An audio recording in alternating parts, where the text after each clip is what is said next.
Entonces vamos a empezar. Bueno, durante esta charla vamos a partir con un pequeño preámbulo donde vamos a tratar los puntos clave, vamos a ver las definiciones de ambos procesos, cicatrización y regeneración. Vamos a abarcar el proceso de cicatrización y las fases que tiene. Luego de eso vamos a tener una pequeña pausa y finalmente vamos a cerrar con cierre de la herida y sus tipos, cicatrización patológica y factores que afectan el proceso.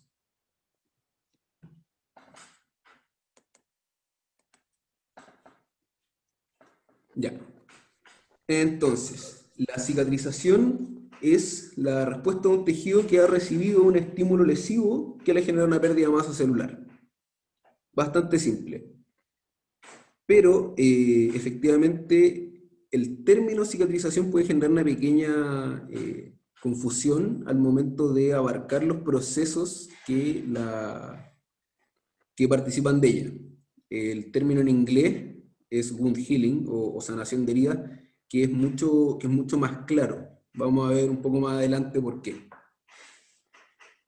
Puntos clave. Hay 6 puntos básicos para el proceso de cicatrización. Esto yo lo saqué de un libro mexicano, de la Archundia de cirugía, que es 1. El proceso de sanar en los tejidos lesionados una compleja cascada de eventos celulares, los cuales son coordinados por mediadores solubles y conducen a su restitución física y funcional. Efectivamente, todo el proceso de cicatrización es una integración de una serie de cascadas de señalización que se dan desde su inicio hasta su resolución y que comparte muchos elementos con lo que podría ser o con lo que sería el proceso de embriogénesis de los tejidos. La cicatrización en cada tejido tiene características propias, pero todos los tejidos sanan por mecanismos similares, que cursan por las fases de inflamación, migración celular, proliferación, depósito de matriz y remodelación. En la bibliografía los nombres de las fases pueden diferir, pero en general toda la bibliografía está haciendo alusión a lo mismo y todo el proceso en cualquier tejido, si bien tiene características especiales, sigue más o menos los mismos pasos.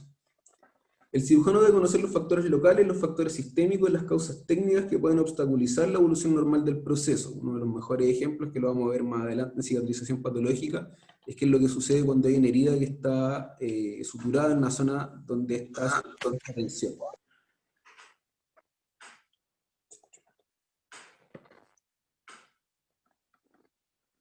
Los resultados óptimos se obtienen con la evaluación integral del paciente, de la herida y la aplicación de las mejores técnicas de la práctica clínica. Una buena historia clínica siempre aportará datos relevantes para esta evaluación. La visión del paciente como un todo siempre nos va a asegurar poder tener un pronóstico más certero. Nosotros vamos a verlo más adelante, cómo una serie de elementos pueden afectar favorable o desfavorablemente a que el paciente cicatrice bien, a que una herida cicatrice bien y por lo tanto estar al día y conocer muy bien el background de nuestros pacientes nos va a servir a la hora de poder tener un pronóstico más acertado y saber qué esperar. La cicatrización anormal por exceso o por defecto plantea problemas clínicos en los que la genética, los factores del paciente y una buena técnica son determinantes. Efectivamente, y eso también lo vamos a ver al final, hay elementos que pueden hacer que este proceso pierda su equilibrio, un equilibrio que vamos a describir dentro de las próximas diapositivas. Y se espera que los avances en la comprensión de los factores de crecimiento, en la ingeniería de tejidos y los materiales de curación enriquezcan el armamentario del cirujano. Efectivamente, esto es un campo donde hay mucho por decir. La investigación con células madre, el conocimiento de los factores de crecimiento, etc. Todas esas cosas tienen mucho que aportar y es un campo bastante grande, donde se puede investigar mucho y aportar mucho. Regeneración y cicatrización. En general, la regeneración es la restitución de tejido lesionado con tejido del mismo tipo que se perdió y consiste en una proliferación celular promovida por factores de crecimiento y estrechamente dependiente de la matriz extracelular.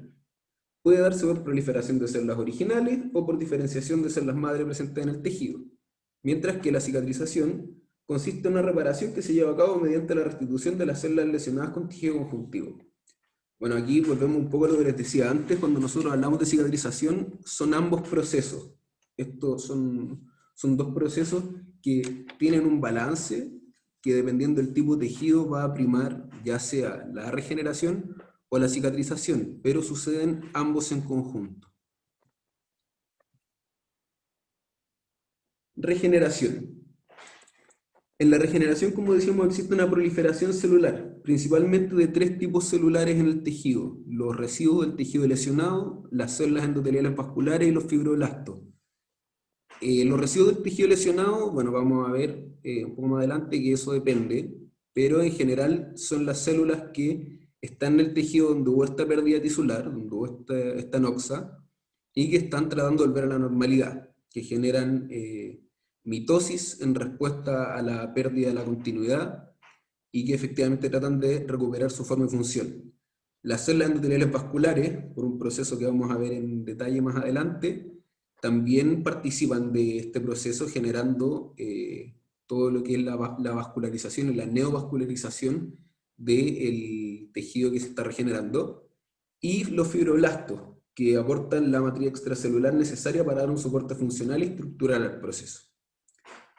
La capacidad de regeneración depende del tipo de tejido y existen tres clasificaciones básicamente. Tenemos tejidos lábiles, estables y permanentes. Los tejidos lábiles son tejidos en continua proliferación y recambio, como por ejemplo los epitelios y las células hematopoyéticas. Nosotros tenemos en la piel, el epitelio vaginal, etcétera, que están en un continuo recambio de células y que efectivamente tienen una alta capacidad de regeneración. Los tejidos estables, por otro lado, están compuestos por células en reposo, en fase G0, que inician la mitosis ante un estímulo lesivo o pérdida de masa tisular, como es el caso del hígado o páncreas. Es decir, las células están ahí, no mantienen un recambio constante, pero, como por ejemplo en los casos donde hay una resección de una parte del hígado, el tejido restante puede reponer lo que faltó. Y finalmente tenemos los tejidos permanentes, que están compuestos por células diferenciadas terminalmente, y que por lo tanto presentan una bajísima tasa de replicación, como es el caso de las neuronas y el músculo cardíaco. Normalmente se dice que no se replican, hay un nivel de replicación que es muy, muy bajo, pero sí hay replicación, digamos, genera un recambio a largo plazo, pero que no genera la capacidad de respuesta ante un estímulo lesivo, como se ve, por ejemplo, en un infarto del miocardio, donde se reemplaza por una cicatriz, que es lo que vamos a ver un poquito más adelante. El proceso de regeneración representa una interacción de diversos factores. La inducción por factores de crecimiento, la matriz extracelular generan esta proliferación celular, que a su vez interactúa con la matriz generando un ciclo de retroalimentación positiva mediada por integrina. Por otro lado, también puede suceder que dentro del tejido hay un pool de células madres, células STEM, que se diferencian y aportan a la regeneración de este tejido y a la recuperación de la forma y función. En los tejidos lábiles, por otro lado, la regeneración se da por un reemplazo rápido del pool celular siempre y cuando la membrana basal se mantenga indemne. Eso es muy importante, lo vamos a ver un poco más adelante. Mientras que en los tejidos estables este proceso será completamente dependiente de la inducción por matriz extracelular y factores de crecimiento. Es muy importante para que un tejido se pueda regenerar que haya una cierta indemnidad en el tejido de soporte, en el tejido conectivo. Y para que pueda regenerarse, además tiene que tener otros elementos óptimos, porque no puede haber una infección o que haya una inflamación crónica, etcétera, como se ve en algunas patologías donde efectivamente se genera cicatrización de los tejidos porque hay un ambiente celular tóxico.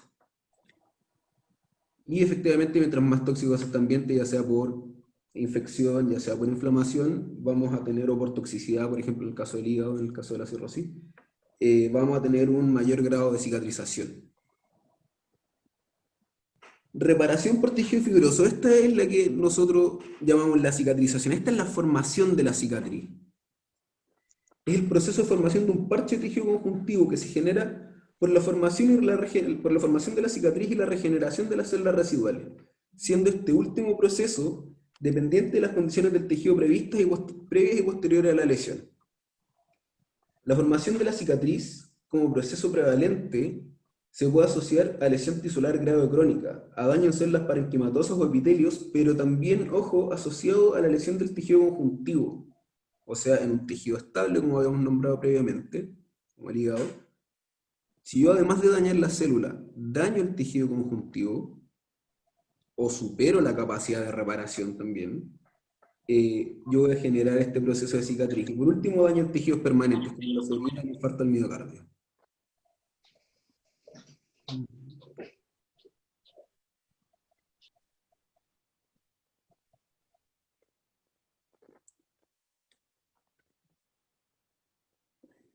Estos elementos, entonces, disculpen la interrupción, estos elementos determinan que la reparación del tejido no puede ser lograda mediante un proceso exclusivo de regeneración, como decíamos, ¿cierto? Hay un balance, participan ambos. Y en estas condiciones la reparación se da mediante la restitución con tejido conectivo, un proceso que implica la generación de tejido de granulación y la formación de cicatriz, para lo cual es necesaria la migración de fibroblastos y el depósito de matriz extracelular por parte de estas células, esto en términos generales. Entonces, acá tenemos el proceso de cicatrización y sus fases. Nosotros, en general, este proceso se describe en base a lo que sucede con la piel. Como tal, comprende la regeneración de células originales y el depósito de tejido conjuntivo para rellenar estos espacios, y comprende una fase inflamatoria, una fase proliferativa y una de remodelación. En términos de tiempo, la fase inflamatoria es la primera, que corresponde a la primera respuesta del cuerpo también. Sucede al momento de la lesión y se extiende durante los primeros 4 días. Luego la fase proliferativa, estas fases se van, no es que una termine y la otra empiece, sino que se van solapando. La fase proliferativa sucede entre los días 2 y 21, y durante este periodo se dan los procesos de angiogénesis, epitelización y formación de la matriz extracelular provisional. O sea, aquí en este proceso se forma el tejido de granulación, muy importante. Y por último, la remodelación, que contempla remodelar la MEC provisional, que se disminuya la vascularización que se generó durante este proceso de neovascularización de angiogénesis, y la contracción de la cicatriz. Y esta fase comienza alrededor del día 21 y puede persistir hasta 6 meses o más, de acuerdo a la extensión de la herida. Vamos allá. La fase inflamatoria. Como decíamos, sucede entre el día 0 y 4. Acá tenemos una imagen sacada del libro Patología Estructural y Funcional de Robbins, acá el autor del Robbins. Y efectivamente durante los primeros 4 días tenemos una respuesta inflamatoria bastante conocida por quienes hayan pasado fisiopatología, fisiología, y se dan una serie de cascadas, una serie de eventos. Tenemos la activación de las cascadas del complemento, de la coagulación, tenemos la respuesta inflamatoria con el aumento de la permeabilidad vascular, con la quimiotaxis, tenemos llegada de elementos de la línea blanca o los neutrófilos, en primer lugar los neutrófilos, y una serie de eventos, ¿cierto?, que generan esta sopa de la inflamación. Y que a su vez van a generar que se empiecen a secretar los primeros factores de crecimiento. Todos estos eventos empiezan a suceder durante la primera hora y participan una serie de células de moléculas. Las primeras células en llegar son los neutrófilos, que van a ingerir y van a eliminar las bacterias, van a limpiar el ambiente en primer lugar, y los detritos celulares generados por la necrosis del tejido.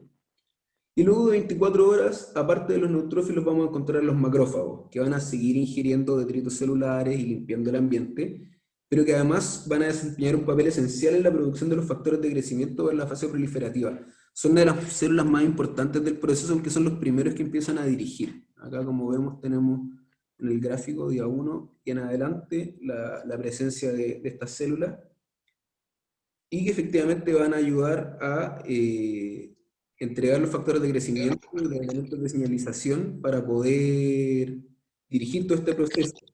Los mediadores químicos incluyen interleucina, interferones, factor de necrosis tumoral alfa, derivados del ácido araquidónico, factor de crecimiento derivado de las plaquetas, que esto viene del tema de la coagulación, factor de crecimiento fibroblástico, muy importante porque lo vamos a ver en otras fases, y factor de crecimiento transformante beta. Por eso sigue avanzando, ¿cierto? Y viene la fase proliferativa, que sucede entre los días 2 y 21, y se dan los procesos de angiogénesis, epitelización y formación de la MEC provisional.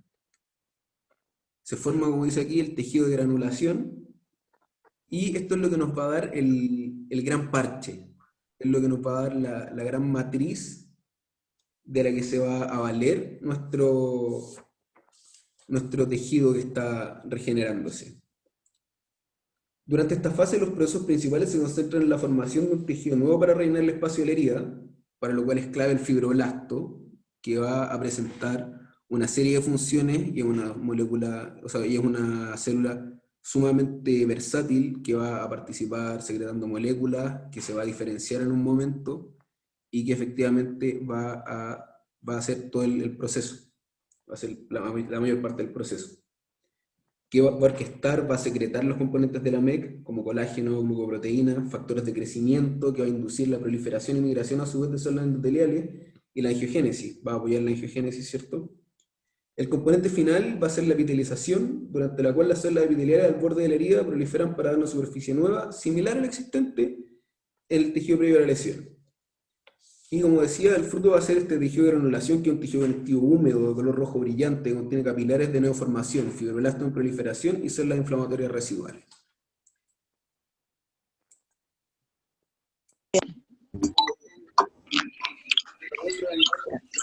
Ahí se desaparece todo. Chicos, Ya, ahí.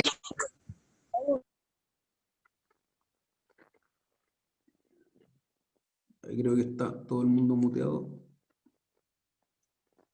Ya. Entonces, sigamos. Y vamos en angiogénesis. Acá tenemos un cuadro también del libro de Anatomía Patológica Robbins, donde aparece el proceso. La angiogénesis, el primer paso o se empieza a perfilar al momento de la inflamación con la vasodilatación. La angiogénesis es el proceso de formación de vasos sanguíneos nuevos a partir de los existentes, se define así, o neovascularización, pero también se puede definir como el flujo local de células endoteliales, que van a fluir desde nuestros capilares que están rodeando la zona lesionada hacia el interior de esta mediante brotes vasculares, y van a generar la capacidad de nutrir este tejido y también de retirar los elementos que le sean de desecho. Es una respuesta en sí mismo a las condiciones asociadas a la lesión del tejido. Tenemos necrosis, tenemos una baja concentración de oxígeno porque se interrumpe la vascularización. Se presenta, por lo tanto, ácido láctico, disminuye el nivel de oxígeno, y todas estas cosas, la presencia de minas biógenas, etc., van a activar a los monocitos y a los macrófagos que llegaron durante la fase de inflamación para secretar factores de crecimiento que optimicen justamente el flujo de oxígeno nutrientes a la zona y permitan que el tejido pueda regenerarse. Involucra principalmente, como decíamos, a las células endoteliales, pero también a los pericitos e interacciones con la matriz extracelular. Cuando se originan los brotes en los vasos aledaños, se generan modificaciones en la estructura de esto y su membrana basal en respuesta a los factores angiógenos.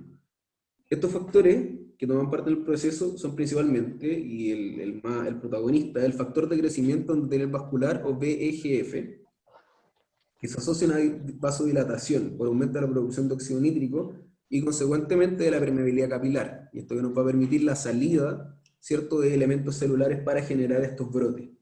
Pero también va a haber migración de células endoteliales por el factor de crecimiento fibroblástico, va a haber participación de angiopoietinas que van a inducir el proceso de formación y maduración de estos nuevos vasos, el factor de crecimiento derivado de las plaquetas y el factor de crecimiento transformante beta inducen el reclutamiento de células musculares lisas, y el factor de crecimiento transformante beta va a inhibir la proliferación de las células endoteliales y va a potenciar la producción de proteínas estructurales de la MEC. Con esto, lo que se genera entre esta interacción entre factores de crecimiento y matriz, no solamente se genera el sostén estructural de estos vasos, sino que también se van a dar los elementos de regulación del proceso para que la vascularización no sea un proceso excesivo, y va a haber un equilibrio. La epitelización, por su lado, implica principalmente proliferación y migración. Habíamos dicho que este proceso lo vamos a ver en base principalmente a lo que sea en la epidermis. Y en ese tejido, la respuesta inicia entre las primeras 24 horas. 12 horas luego de la pérdida de contacto con los otros queratinocitos, los que están en los bordes de la herida migran y luego proliferan, inducidos por fibronectina, vitronectina, factor de crecimiento epitelial, epibolina. Y esta migración antecede a la mitosis, es decir, primero migran y luego generan la mitosis. Y una vez que estas células han migrado y han empezado a hacer la mitosis, logran establecer el contacto entre ellas, se tienen los procesos de migración y de mitosis, y por lo tanto el metabolismo celular se puede desplazar hacia la síntesis de queratina y a la síntesis de membrana basal, lo cual es necesario para la estabilidad de esta nueva epidermis y su fijación a la dermis. Es muy importante considerar eso. Los cambios metabólicos que se dan a lo largo de todo el proceso, cada vez que se cumple el checkpoint, permiten que las células puedan generar un fenotipo útil para cada etapa. Pero una de las cosas más interesantes de este proceso es que tenemos una modificación constante de los fenotipos celulares. Y es un proceso que puede culminar entre las 48 y las 72 horas, dependiendo de qué bibliografía se revise. Finalmente tenemos la formación de la matriz extracelular provisional, que es una parte muy importante del proceso. En general la bibliografía la describe al último. Y que efectivamente es la que nos va a dar todo este ambiente, nos va a generar las inducciones del tejido y nos va a parchar, que es muy importante, va a parchar esta lesión que se generó, este hoyo que se generó en el tejido. Inicialmente la MEC que tenemos del tejido está compuesta por la fibrina, fibronectina, el colágeno que haya estado originalmente en esa matriz, pero además vamos a tener los restos del coágulo y de la respuesta hemostática, macrófagos, monocitos, etcétera, todas las células que hayan respondido originalmente, que hayan estado ahí respondiendo a la inflamación. Y los fibroblastos, que fueron estimulados en la etapa inflamatoria por los macrófagos activados, comienzan a producir nuevas moléculas. El tejido entonces empieza a cambiar, empieza a modificarse. La fibrogénesis supone la llegada de fibroblastos activados, que secretan componentes de la matriz extracelular: fibronectina, ácido hialurónico, proteoglicanos, colágeno. La fibronectina y el ácido hialurónico son los primeros que se depositan en la herida en cicatrización, y luego aparecen los proteoglicanos, que son los que por sus propiedades hidrofílicas le van a dar este aspecto de matoso al tejido granulatorio. Son los que van a traer el agua y los que le van a dar la turgencia, y le van a permitir llenar el espacio. El inicio de la síntesis de colágeno contribuye a la formación subsecuente de tejido cicatricial. La activación de los fibroblastos supone un cambio en su fenotipo, lo que hablábamos. Cuando se activa el fibroblasto hay un cambio en el fenotipo. Viene un tipo de célula y cambia su actividad por las señales, por el factor de crecimiento, por el feedback con la matriz, y genera estos cambios. Y son capaces, ya sea, toman principalmente dos caminos: o secretan matriz extracelular, o por otro lado, se transforman en miofibroblastos con capacidad constante, que es algo que, o sea, contráctil, que es algo que vamos a ver un poquito más adelante cuando estemos en la remodelación, que es el siguiente paso. La remodelación contempla dos pasos: contracción de la cicatriz y remodelación del tejido. Contempla, como lo dice, la remodelación. Les ruego mantengamos los micrófonos apagados, por favor. Va a haber un momento para preguntas, ahora en 2 diapositivas más, de hecho. Entonces, vamos en remodelación. Contempla, como les decía, la remodelación de la matriz extracelular provisional, la disminución, el retroceso de la neovascularización que se generó y la contracción de la cicatriz, muy importante. Esta fase comienza el día 21 y puede persistir hasta 6 meses o más, de acuerdo a la extensión de la herida. Lo vamos a ver un poco más adelante cuando veamos los tipos de cicatrización. Aunque el primer año de evolución es considerado clínicamente relevante y se asocia a la adquisición gradual de un fenotipo tisular más similar al original que se perdió. Durante este periodo se recupera parte de la fuerza tensil del tejido que se perdió, que nunca, en cualquier caso, nunca va a ser el 100%, nunca se recupera toda la fuerza tensil del tejido, pero se puede recuperar hasta un 70-80%, dependiendo de qué bibliografía se vea, pero hasta un 80% en el caso más optimista de la fuerza original. Ojo, en todo caso, cuando un tejido se sutura con mucho cuidado, se puede recuperar hasta un 70% de la fuerza original, pero cuando se retiran las suturas, esta fuerza tensil baja hasta un 10%. Y con el progreso de la regeneración y de la cicatrización, esto va a avanzar hasta cerca de un 80%. En conjunto con este proceso se da, como les decía, la contracción de la herida, que está asociado a la contracción de los miofibroblastos que se habían diferenciado en la etapa anterior, y que genera una disminución del tamaño de la herida, un aumento de la fuerza tensil por esta contracción, y una mejoría estética y funcional. La remodelación de la matriz, por su lado, se da en base a la acción de metaloproteinasas que degradan los componentes de la matriz extracelular y que son producidas por diversos elementos celulares que actúan en el sitio: fibroblastos, macrófagos, neutrófilos, etc. Y su síntesis y acción se encuentra estrechamente regulada por citocina y factores de crecimiento. Las metaloproteinasas son secretadas como simógenos que son activados por las proteasas locales. Es muy importante considerar esto porque uno de los trabajos que tiene este proceso es generar un alineamiento entre las fibras de la matriz extracelular. Dejar todas las fibras alineadas en relación a las líneas de tensión de la herida, justamente para obtener este esta mayor fuerza tensil, para recuperar la mayor cantidad de fuerza tensil que se pueda.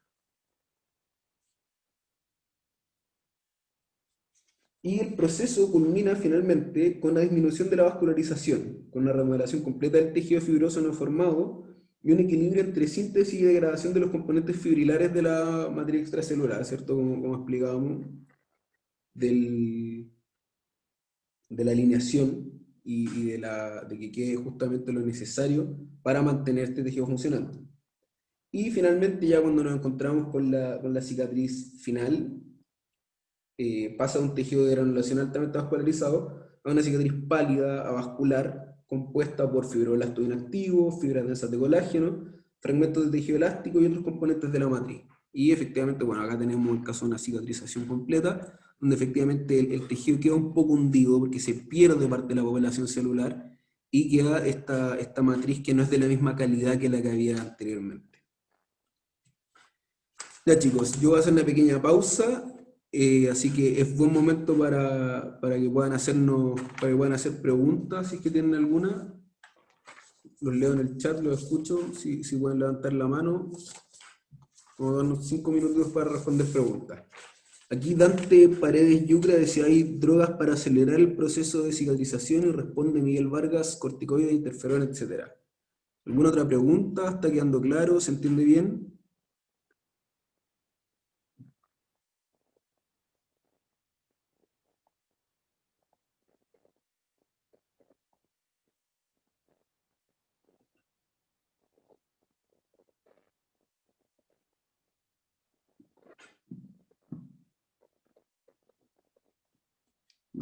¿Ninguna pregunta entonces? A ver, acá buenas noches. En un caso de quemadura de segundo grado de un niño, ¿qué tratamiento ayudaría a una mejor cicatrización?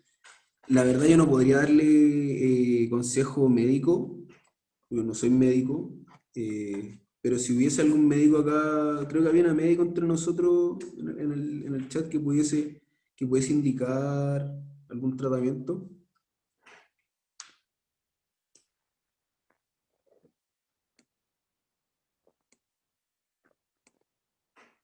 Porque como les digo, no me corresponde entrar en consejos médicos siendo estudiante de tercer año.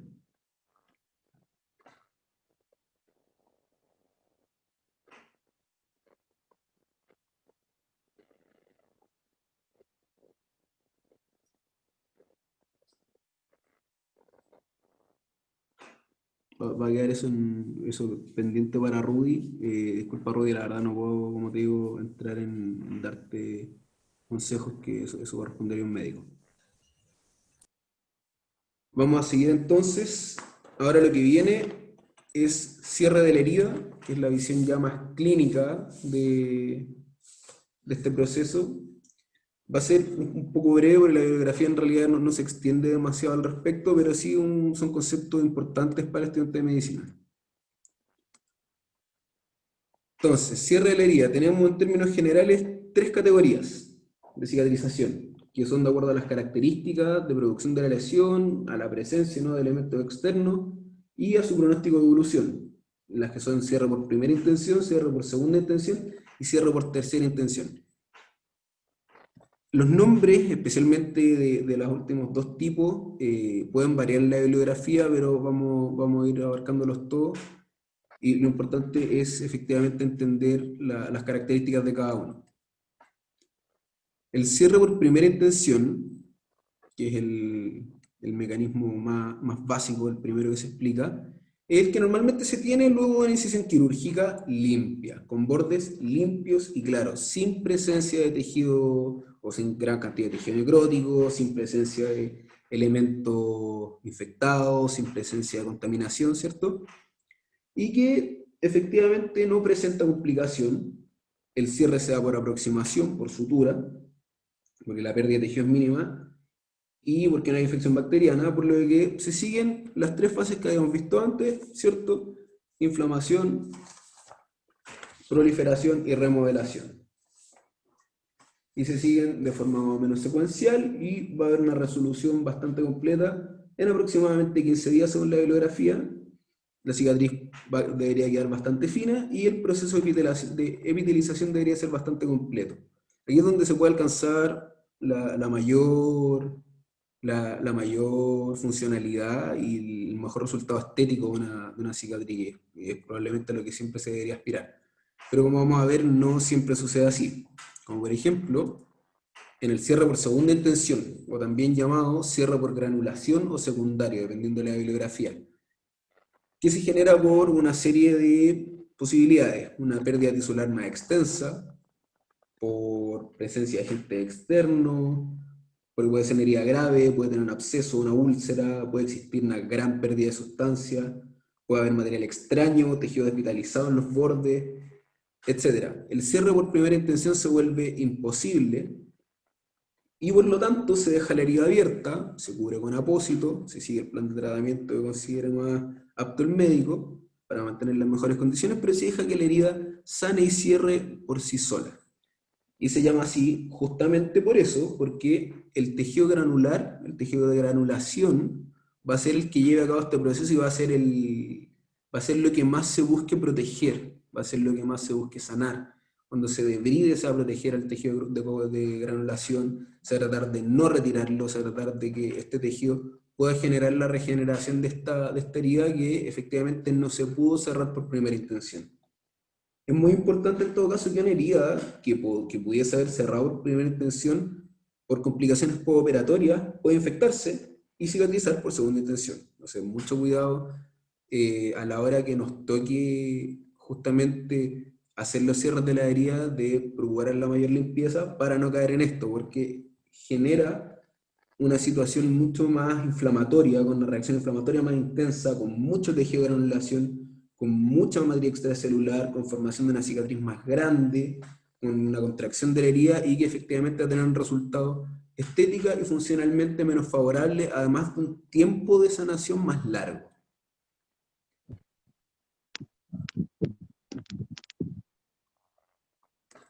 Y por último tenemos el cierre por tercera intención o terciario o primario retardado.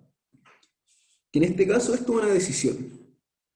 Esto es una decisión del cirujano, que es que básicamente en el momento en que se sospecha que hayan elementos que puedan afectar la cicatrización, como por ejemplo, hay sospecha de que haya caído algún contenido en el caso de una operación de abdomen, que haya caído algún contenido de los intestinos, en la zona de la herida, que pueda haber algún elemento contaminante, lo que se hace es dejarlo abierto, cubierto, digamos, pero sin suturar, para que el cuerpo pueda, como hemos visto en la fase inflamatoria, generar esta limpieza y el cuerpo pueda generar esta limpieza, el cuerpo pueda generar esta primera etapa donde se deshace de los patógenos y se permite que el tejido que está ahí esté sano.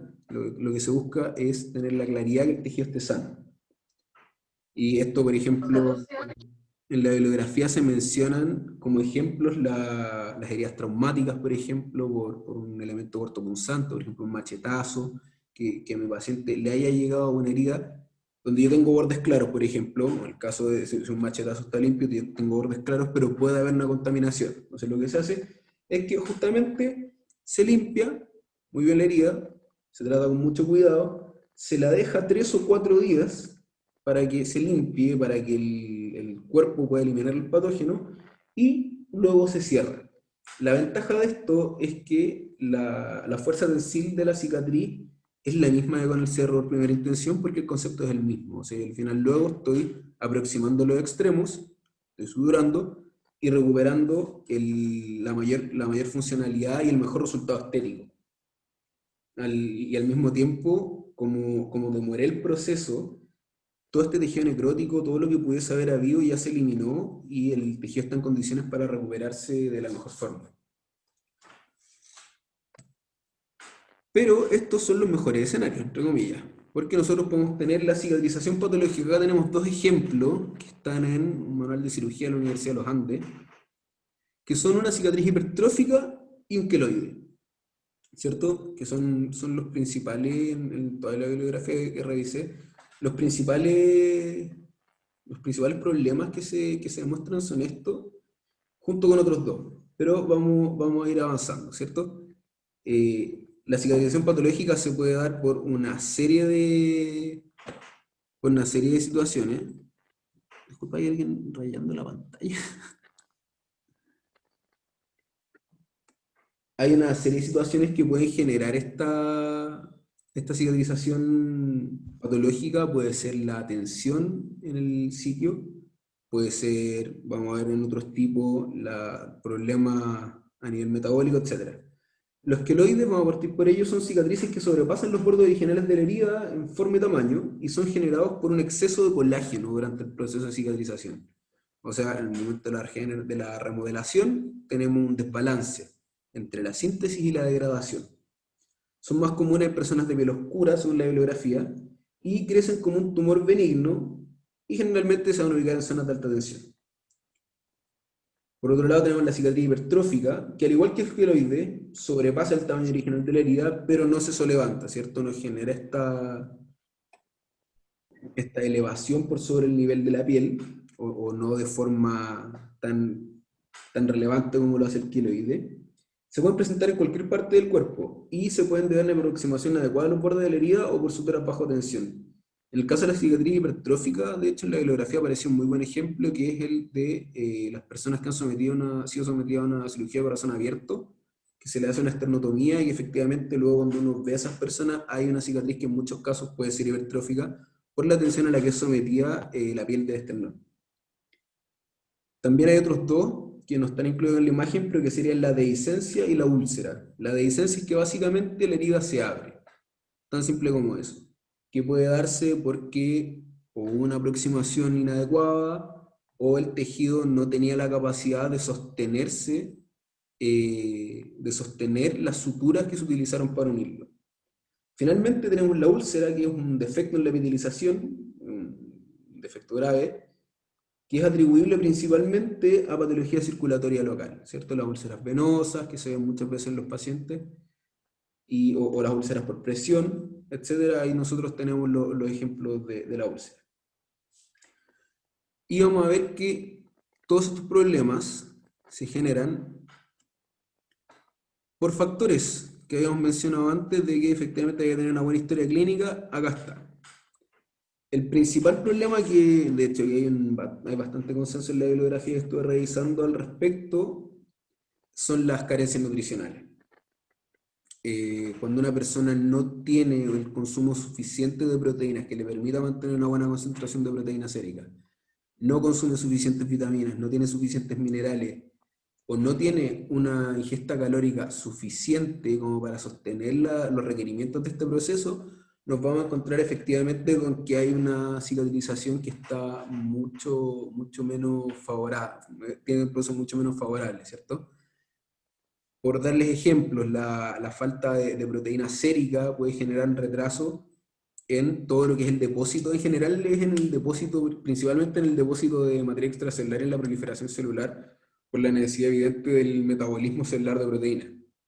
Pero por ejemplo en el caso de las vitaminas, el caso más relevante es la vitamina C, que es necesaria para la hidroxilación del colágeno durante su metabolismo celular y su salida. Uno de los pasos necesarios requiere de vitamina C. Y en el caso de los minerales, el más relevante es el zinc, que es parte de los elementos que utilizan las metaloproteinasas. Ahí está el nombre, metaloproteinasa. Efectivamente, el zinc es uno de los metales que participan de ese proceso. Uso de fármacos anticoagulantes. Bueno, evidentemente si yo no permito que se genere el coágulo, la red de fibrina, etc., como habíamos visto antes, hay una participación, pero más allá de eso está el elemento lógico de la herida no va a cerrar prontamente, ¿cierto? El primer paso de la cicatrización, igual que con los antiinflamatorios, los primeros pasos de la cicatrización van a verse efectivamente desfavorecidos, ¿cierto? Si tenemos un antiinflamatorio, por ejemplo, que disminuya la COX-2, como el caso del paracetamol, del ibuprofeno, que nos pueden generar efectivamente, que pueden interferir con el proceso de inflamación que es necesario para orquestar el proceso desde su génesis. Y por último, los antineoplásicos, en el caso de los que interfieren con el metabolismo celular y que generan efectivamente un déficit en lo que sería todo el proceso de proliferación. También tenemos las patologías de base, la diabetes, la bibliografía concuerda bastante la bibliografía en asociarlo con las neuropatías asociadas. Patologías vasculares, como lo veíamos con las úlceras, y viendo bastante desde la lógica, si yo no puedo llevar el oxígeno necesario a mi tejido que está aquí, es un tejido que está en proliferación, tiene requerimientos metabólicos bastante amplios. Entonces, efectivamente yo necesito llevar una gran cantidad de oxígeno nutriente, o en su defecto, un buen drenaje venoso, un buen drenaje linfático, que se vean obstruidos, van a generar que el tejido no pueda regenerarse a su mejor capacidad. Y efectivamente hay que recordar que cuando hablamos de afectar la cicatrización, no solamente estamos hablando de que el tejido cicatrice o no cicatrice, sino de tener más cicatrización que regeneración, que es lo que siempre se debiera buscar, es que el tejido se regenere, más que cicatrice. Bueno, sigamos entonces, coagulopatía, un poquitito en lo que hablábamos con los anticoagulantes, ¿cierto? Con la detención del sangrado, y las infecciones, que es lo que veíamos un poco en los pasos anteriores, ¿cierto? Mientras nosotros tengamos una infección no va a poder darse una cicatrización apropiada. Habían una serie de otros factores, pero yo incluí aparte el uso del tabaco por su prevalencia. El uso del tabaco está asociado a un mayor tiempo de cicatrización. De hecho, el manual de cirugía de la Universidad de los Andes plantea que uno debe solicitar al paciente dejar de fumar por lo menos un par de semanas antes y que no fume al menos hasta un mes luego de la cirugía. Siempre, obviamente, considerando que el mensaje siempre debe ser que el paciente no fume, pero que en pos de este proceso, lo ideal debiese ser que efectivamente el paciente dejara de fumar 2 semanas antes, y si va a volver a fumar, obviamente, y siempre recordando que no hay una recomendación, pero que la recomendación es que no fume, pero siempre recordar que por lo menos un mes después. Y finalmente la exposición a radiación, que puede ser la exposición a rayos X, a rayos gamma, que generan efectivamente estos daños en el pool genético de las células y que pueden afectar los procesos no solamente de proliferación celular, sino también los cambios de fenotipo que estuvimos viendo durante todo este proceso, que es un proceso súper delicado, efectivamente puede generar algún nivel de conflicto y estorbar el proceso de cicatrización. Entonces, antes de ir a las preguntas, vamos a hacer un pequeño recuento de todo lo que estuvimos viendo, ¿cierto? Vimos, en términos generales, los procesos de regeneración, de cicatrización, describimos ambos, describimos en detalle el proceso de cicatrización, con sus pasos, la angiogénesis, la epitelización, la formación de la materia extracelular provisional, la ramificación. Vimos los 3 tipos de cierre, ¿cierto? Por primera, segunda y tercera intención. Algunos ejemplos de cicatrización patológica y factores que afectan a la cicatrización. Espero que les haya gustado la charla, chicos, y estoy disponible para sus preguntas.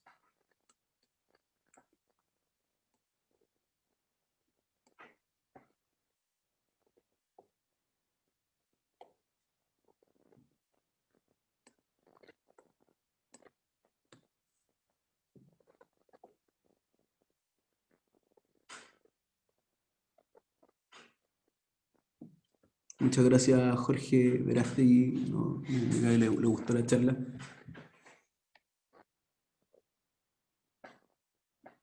En todo caso, bueno, yo no tengo ningún problema si alguien que ya esté titulado o que esté en un curso superior o en el mismo curso, pero alguien que quisiera hacer algún aporte a la charla, si consideran que pueden hacerle un comentario, está abierto el micrófono, pueden hablar libremente, levanten la mano, sí, para que, si quieren hablar más de uno, digamos.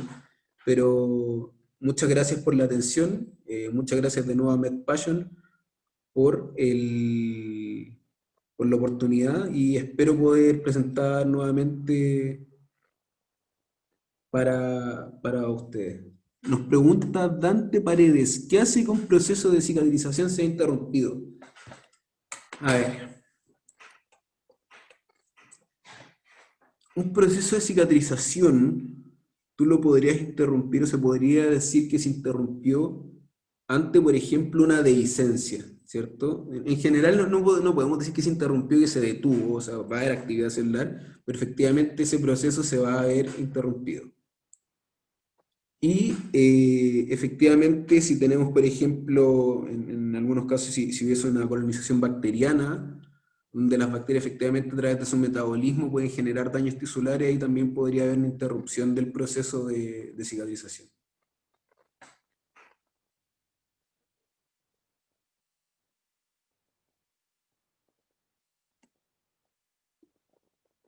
¿Me expliqué bien, Dante?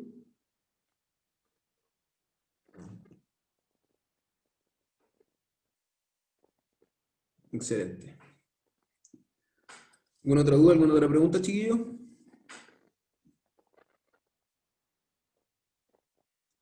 Ah, ojo, bueno, no sé si a todos, al menos a los que se conectaron desde los grupos de WhatsApp, debería haberles llegado un apunte que hice, eh, donde aparece bastante lo que estuvimos hablando, que ojalá que les pueda servir.